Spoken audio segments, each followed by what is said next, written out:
ফুসফুস ক্যান্সার প্রতিরোধে কি করণীয়? ধন্যবাদ।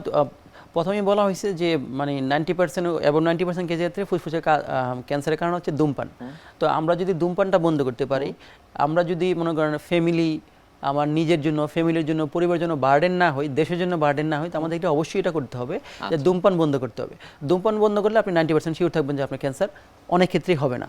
সাথে যেটা করতে হবে, আপনি মাস্ক ব্যবহার করবেন, যেহেতু বায়ু দূষণের একটা ফ্যাক্টর, মাস্ক ব্যবহার করবেন।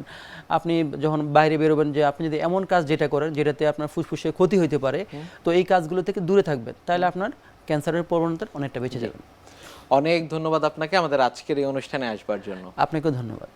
প্রিয় দর্শক, এতক্ষণ দেখছিলেন স্বাস্থ্য প্রতিদিন। কথা হচ্ছিল খুব গুরুত্বপূর্ণ একটি বিষয়, ফুসফুসের ক্যান্সার নিয়ে। আশা করি আমাদের এই গুরুত্বপূর্ণ তথ্যগুলো আপনাদের অনেক বেশি উপকারে আসবে। অনুষ্ঠানের পর্যায়ে দেখে নেব কি থাকছে আগামী পর্বে স্বাস্থ্য প্রতিদিন অনুষ্ঠানে।